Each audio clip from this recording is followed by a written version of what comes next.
কোনো ব্যবস্থা নেই। তারা শুধু বারবার বলে তোমরা লিখিত দাও, তোমরা লিখিত দাও। আমরা অনেকবার লিখিত দিয়েছি, আমরা সহ আরো বেশ কয়েকটি সংগঠন লিখিত দিয়েছে, কিন্তু নির্বাচন কমিশন তাদের কোনো ধরনের তাদের বক্তব্য তারা পরিষ্কার করে নাই। আমরা আপনাদের একটা ভয়ঙ্কর তথ্য দেই, যেটা কেন এতদিন পর্যন্ত সামনে আসেনি আমরা জানি না। আমাদের 28 তারিখে মনোনয়নপত্র প্রত্যাহারের শেষ সময় ছিল।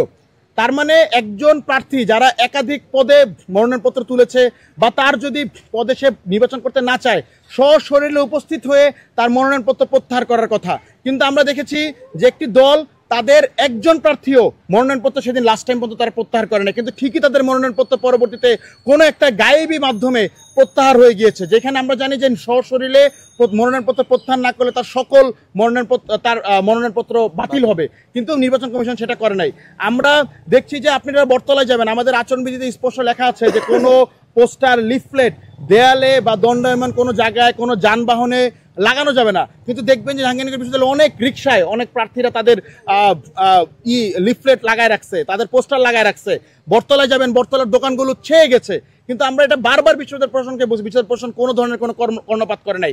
বিশ্ববিদ্যালয়ের বহিরাগতদের এখন পর্যন্ত বন্ধ করতে পারে না। আমরা দেখছি যে বিশ্ববিদ্যালয় বলছে যে কোনো ধরনের প্রাক্তন শিক্ষার্থীরা বিশ্ববিদ্যালয়ে অবস্থান করতে পারবে না এবং তারা নির্বাচনে প্রচারণে অংশ নিতে পারবে না। কিন্তু আমরা দেখছি যে জাতীয়তাবাদী প্যানেলের যে নির্বাচন পরিচালনা কমিটি, সেই নির্বাচন পরিচালনা কমিটিতে সব মেয়াদোত্তীর্ণ শিক্ষার্থীদেরকে ভরা। তারা হল কেন্দ্রিক এই ধরনের প্রকাশ্যে নির্বাচন পরিচালনা কমিটি করছে এবং বিশ্ববিদ্যালয় প্রশাসন কোনো ধরনের আমাদের কোনো এইসব ব্যাপারে কোনো কর্ণপাত করে না। এবং একদম লাস্ট গতকালকে নির্বাচন কমিশন যেটা করেছে, আমরা মনে করি এটার মাধ্যমে নির্বাচন কমিশন তার যে পক্ষপাতমূলক আচরণ, সেই পক্ষপাতমূলক আচরণের চূড়ান্ত জায়গায় তারা পৌঁছে গিয়েছে। আমরা গতকালকে দেখেছি যে চূড়ান্ত প্রার্থী তালিকাতে নাম আসার পরেও নির্বাচনের 3 থেকে 4 দিন আগে বিশ্ববিদ্যালয় প্রশাসন গতকালকে সম্প্রীতির ঐক্য প্যানেলের যে ভিপি পদপ্রার্থী তার প্রার্থিতা বাতিল করেছে। আমরা মনে করি প্রার্থিতা বাতিল হতেই পারে, তার যদি বিশ্ববিদ্যালয়ের ছাত্রত্ব না থাকে, তার যদি অন্য কোনো অসংগতি থাকে, তার প্রার্থিতা বাতিল আসলে হতেই পারে। কিন্তু সেই প্রার্থিতা বাতিলের যাচাই বাছাই কেন 28 তারিখে বিশ্ববিদ্যালয় প্রশাসন শেষ করতে পারলো না? 29 তারিখে যখন তারা নির্বাচনের চূড়ান্ত প্রার্থী তালিকার নাম দিল, সেইখানে তারা কেন তার নামটা রাখলো? আমরা মনে করি এইটার মাধ্যমে এই নির্বাচন কমিশন হয় অদূরদর্শিত অথর্বতার পরিচয় দিয়েছে, আর না হয় এই নির্বাচন কমিশনে অতি চালাকি করতে চেয়েছে, যে চালাকির মাধ্যমে তারা অন্য কোনো বিশেষ গোষ্ঠীকে, অন্য কোনো বিশেষ দলকে তারা নির্বাচনে আসলে আপনার জিতায় আনতে চায়, তারা নির্বাচনে তাদেরকে সেই সুবিধাটা দিতে চায়। এত কিছু করার পরে আমরা আসলে কিভাবে এই নির্বাচন কমিশনের উপরে আস্থা রাখতে পারি যে তারা আগামী 3 দিন পরে 11 তারিখে যে ইলেকশন হবে, সেই ইলেকশনে তারা কারচুপি করবে না, সেই ইলেকশন তারা রিক্ট করবে না? কারণ তারা তো আমাদের কোনো কথাবার্তা শুনছে না, আমাদের সাথে ভোটারদের কোনো ইন্টারাকশনের সুযোগ করতে দেয় না। এমনিতেই তারা নির্বাচন এনেছে 11 তারিখ। আমরা এর আগে যখন কথা বলেছি এই 11 তারিখ বৃহস্পতিবার, তারপরে শুক্র শনি বন্ধ, মানে 2 দিন আমাদের কথা বলার কোনো জায়গা নাই। এর আগে তারা একটা প্রজ্ঞাপন দিয়েছে যে তারা 9-10 তারিখ বিশ্ববিদ্যালয় তারা বন্ধ করবে। আমরা যখন প্রশাসনকে কথা বলতে গেলাম, একজন নির্বাচন কমিশনের সাথে কথা বলেছি, নির্বাচন কমিশনের সদস্য সচিবের সাথে কথা বলেছি, তারা বলছে না, এরকম তো হওয়ার কথা ছিল না, আমরা তো বন্ধ দেই নাই। তাহলে তারা বন্ধ দেয় নাই, তারা তাদের মিটিংয়ে সিদ্ধান্ত নেয় নাই, এই ধরনের প্রজ্ঞাপন মাঝখান থেকে কিভাবে আসলো? পরবর্তীতে তারা বা তাদের প্রজ্ঞাপন ছড়িয়েছে। এই সবকিছু আসলে প্রমাণ করে যে নির্বাচন কমিশনে এই শস্যের ভিতরে ভূত আছে এবং এই নির্বাচন কমিশন তারা একটা সঠিক নিরপেক্ষ নির্বাচন করার যে আমাদের সকলের সাথে যে আস্থার জায়গা, সে আস্থার জায়গাটা আসলে ভাটা পড়েছে। এবং নির্বাচন কমিশন যদি এইভাবে চলতে থাকে, তাহলে হয়তো যে আমাদের এবং অন্যান্য আরো অনেকের সাথে আমাদের করছে, তাদের আসলে নির্বাচন নিয়ে একটা ভিন্ন থট আমাদের দিতে হতে পারে। কিন্তু আমরা চাই এই যে 33 বছর পর জাহাঙ্গীরনগর বিশ্ববিদ্যালয়ে যে ইলেকশন হচ্ছে, সেই ইলেকশনে যারা বন্ধের পায়তারা করছে, এই সব কিছু সামনে এনে তাদের এই সকল কুকর্ম, তাদের এই সকল ষড়যন্ত্র আমরা নস্যাৎ করে ইলেকশনটা করতে চাই। কিন্তু এর জন্য নির্বাচন কমিশনকে আরো শক্ত হইতে হবে। নির্বাচন কমিশনকে এই যে এতদিন ধরে যত অনিয়ম হয়েছে, সেই অনিয়মের ব্যবস্থা নির্বাচন কমিশনকে নিতে হবে, নয়তো আসলে তারা ওই জাকসু ইলেকশন করার জন্য যে গ্রহণযোগ্যতার জায়গায় তারা আসলে পৌঁছাতে পারবে না। নির্বাচন কমিশন এমন একটা পরিস্থিতি তৈরি করছে যে তারা আমাদের মুখ দিয়ে বের করতে চায় যে আমরা জাকসু ইলেকশন চাই না, কারণ তারা না কোনো লেভেল প্লেইং ফিল্ড রাখছে, তারা পক্ষপাতমূলক আচরণ করছে, অনিরপেক্ষ আচরণ করছে, তারা অদূরদর্শীপূর্ণ আচরণ করছে। ডোপ টেস্টের কথা বলছে, আজকে 4 দিন, আর মাত্র 4 দিন সময় আছে, কবে ডোপ টেস্ট করবে, কবে সেইটার রিপোর্ট দিবে।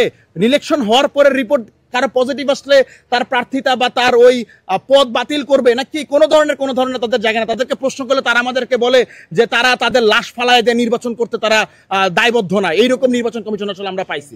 তো নির্বাচন কমিশন আমাদেরকে বাধ্য করতেছে যে আমরা যাতে নির্বাচন থেকে সরে যাই, কিন্তু আমরা তাদেরকে বলে যাই বলে দিতে চাই যে যতই আপনারা ষড়যন্ত্র করেন, যত কিছু করেন, আমরা নির্বাচনটা করব এবং জাহাঙ্গীরনগর বিশ্ববিদ্যালয়ে 11 তারিখ শিক্ষার্থীরা রায় দেওয়ার মাধ্যমে আপনাদের সকল ষড়যন্ত্র, আপনাদের সকল কুকাজ সবকিছুকে বিশ্ববিদ্যালয়ের শিক্ষার্থীরা নস্যাৎ করবে।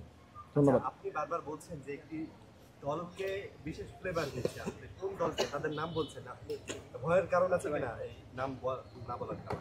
না কোনো আমি একটু পাশে প্রশ্ন করেছি যে একই সাথে আপনারা বলছেন যে নির্বাচনে যাবেন, আবার আরেকদিকে অনাস্থা প্রকাশ করছেন, ব্যাপারটা সাংঘর্ষিক না? না, প্রথমত হলো যে আমরা স্পষ্ট বলছি, আমরা বলছি যে বিশেষ গোষ্ঠীকে তারা সহায়তা দিতে যাচ্ছে, আমরা দেখতেই পাচ্ছি, কোনো ভয়ের কারণ নাই। আমরা স্পষ্টই বলেছি যে মনোনয়নপত্র প্রত্যাহারের যে টাইম ছিল সেই টাইম লাইনে জাতীয়তাবাদী ছাত্রদল এর যে প্যানেল তারা মানে নিজে সশরীরে এসে মনোনয়নপত্র প্রত্যাহার করে নাই, তার মানে এখানে তারা বিশেষ সুবিধাটা পাচ্ছে। আমরা আবার এটাও বলছি যে বিশেষ শিক্ষকরা সেই জাতীয়তাবাদী ফোরামের পক্ষে, জাতীয়তাবাদী যে প্যানেল সেই প্যানেলের পক্ষে তারা প্রচার প্রচারণা চালাচ্ছে, কিন্তু নির্বাচন কমিশন এখানে কোনো ধরনের কোনো বাধা দিচ্ছে না। এবং তারা যে আবহাওয়া তৈরি করে রেখেছে, যে আতঙ্ক তৈরি করে রেখেছে ভোটারদের উপস্থিতি যাতে কমে, এইটা আসলে সেই সকল প্রত্যেকটা দলকেই সুবিধা দিবে যাদের বড় সাংগঠনিক বিস্তৃতি আছে, যাদের অনেক ম্যান পাওয়ার আছে, কমিউনাল পলিটিক্স যারা করে, তারা হয়তো বা ভোট কেন্দ্রে আসবে, কিন্তু ইন জেনারেল স্টুডেন্টরা তারা হয়তো ভোট কেন্দ্রে আসবে না। আর আপনি যেটা বললেন যে একই সাথে সাংঘর্ষিক কিনা, আমরা না, আমরা আসলে তাদের প্রতি অনাস্থা জানাচ্ছি এই মুহূর্ত পর্যন্ত, এবং তাদেরকে আমরা বলছি তাদের এই ধরনের আচরণ থেকে তাদেরকে বের হয়ে আসতে হবে। যদি তারা এই ধরনের আচরণ থেকে বের না হয়ে আসে, যে অভিযোগপত্রগুলো দাখিল হয়েছে সেগুলো যদি তারা ব্যবস্থা না নেয়, এবং তারা চোখের সামনে যা দেখছে যেগুলো একদম স্পষ্ট, গতকালকে তারা যেটা করেছে, এইগুলো জায়গা থেকে যদি তারা বের হয়ে না আসে, তাহলে আসলে কিভাবে নির্বাচন কমিশন 11 তারিখে একটা সুষ্ঠু নির্বাচনের জায়গায় দিবে? আমরা এখন পর্যন্ত অনাস্থা রাখছি, কিন্তু আমরা আশা করি যে নির্বাচন কমিশন তাদের এই সকল যে লিমিটেশনস, তাদের সকল যে অপকর্ম, এগুলো থেকে তারা ওভারকাম করবে এবং আমাদের আস্থার জায়গাটা নিয়েই তারা 11 তারিখে নির্বাচনটা পরিচালনা করবে। যখন কিনা আপনার 102টা পদ নির্বাচিত হয়ে গেল, নিয়মিত হয় প্রতিদ্বন্দ্বী নাই হলগুলোতে, আপনারা যখন সারা বাংলাদেশে বিদ্রোহ করছেন, আন্দোলন করছেন, বিপ্লব করছেন, 102টা পদ হয়ে গেল, এর মধ্যে আপনারা একটা কথাও বললেন না কেন? তখন চাপ দিলেন না কেন? নির্বাচন কমিশন তো আমাদের সাংবাদিকদের কোনো তথ্যই দেয় নাই, এটা পাচ্ছিলাম না আপনাদের। এইটা ভুল কথা। অনেক মিডিয়াতে এবং নির্বাচন কমিশনকে আমরা এই তথ্য দিয়ে, আমরা এটা দিয়ে চাপ দিয়েছি, আমরা স্মারকলিপি দিয়েছি, এবং আমরা এটার জন্য বলেছি এটার দায় কি। বিশ্ববিদ্যালয়ে যে পরিমাণ আপনার এই যে 102টা পদ থাকে, এগুলো সবগুলো আসলে মেয়েদের হলে বিভিন্ন পদে বিনা প্রতিদ্বন্দ্বিতা, এবং বিভিন্ন পদে একজন আসলে মনোনয়নপত্র তোলে নাই। এটার দায়ও বিশ্ববিদ্যালয় প্রশাসনে। তারা এই জাকসুকে সেই হলগুলোর দ্বারে তারা নিয়ে যেতে পারে নাই। তারা এই যে পরিমাণ সাইবার স্পেসে যে পরিমাণ বুলিং করা হয়, সাইবার স্পেসে যে পরিমাণ বট আইডির আক্রমণ করা হয়, বিশ্ববিদ্যালয়কে বারবার বলা হয়েছে, প্রত্যেকটা ছাত্র সংগঠন বলেছে, আমরা বলেছি যে আপনারা এদের বিরুদ্ধে ব্যবস্থা নেন। বিশ্ববিদ্যালয়ে যে পরিমাণ বট আইডি, যে পরিমাণ ফেক পেজের মাধ্যমে নারী শিক্ষার্থীদেরকে বুলিং করা হয়, এইটার পরে আসলে আমরা কিভাবে এক্সপেক্ট করি যে নারীরা আসলে এই জায়গাটাতে আসবে? এটা আমরা বারবার বিশ্ববিদ্যালয় প্রশাসনকে বলেছি, এবং বিশ্ববিদ্যালয় প্রশাসন আমাদেরকে নিয়ে মিটিংও করেছে, আমরা সেখানেও বলেছি যে, এবং এইটার মাধ্যমে তারা নির্বাচন পেছানোর একটা পায়তারা করেছিল, যে তারা কি তাহলে আবার কিছুদিন ডেট পিছাই দিয়ে তাদের আনবে। আমরা তখন তাদেরকে বলেছি যে দরকার পড়লে আবার পুনরায় ইশতেহার হবে, যে সকল একজন পদেও মানুষ নাই, কিন্তু এই 11 তারিখে নির্বাচন আসলে ভণ্ডুল করা যাবে না। এবং বিশ্ববিদ্যালয় প্রশাসন যা করছে, গতকালকে যে তারা সিদ্ধান্ত নিয়েছে, আমরা মনে করি এটার মাধ্যমে তারা এই নির্বাচনকে তারা ভণ্ডুল করতে চায়। তারা চায় যে ঢাকা বিশ্ববিদ্যালয়ে যেরকম একটা রিট হয়েছে, এরকম একটা রিট হোক, এবং এটার মাধ্যমে তারা আসলে সুযোগ পাক। কিন্তু আমরা বলি যে এই নির্বাচন কমিশনকে তার সকল দায়বদ্ধতা পূরণ করে, তাদের যে সকল অস্বচ্ছতা সেগুলাকে ওভারকাম করে, এবং একটা সুষ্ঠু নিরপেক্ষ নির্বাচন 11 তারিখেই আসলে আপনার এই জাহাঙ্গীরনগর বিশ্ববিদ্যালয়ে আয়োজন করতে হবে।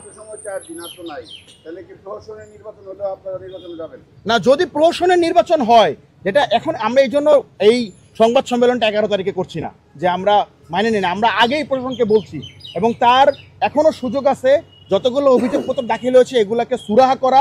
যদি কেউ এমন কোনো আচরণবিধি লঙ্ঘন করে থাকে যেটার মধ্যে তার প্রার্থিতা বাতিল হইতে পারে, তাহলে তার প্রার্থিতা বাতিল করা, কারণ আচরণবিধি অনুযায়ী আপনার আচরণবিধি লঙ্ঘন করলে প্রার্থিতা বাতিল করার সুযোগ নির্বাচন কমিশনের এখতিয়ারভুক্ত। আমরা সেই জায়গায় বলছি এগুলোকে সুরাহা করতে হবে, এবং বিশ্ববিদ্যালয়ের পরিবেশকে আরও উৎসবমুখর, আরও আমেজপূর্ণ করতে হবে, যাতে শিক্ষার্থীরা, জেনারেল স্টুডেন্টরা নির্বাচনে অংশ নেওয়ার জন্য, ভোট দেওয়ার জন্য তারা যাতে স্বতঃস্ফূর্ততার সাথে ভোট দিতে আসে।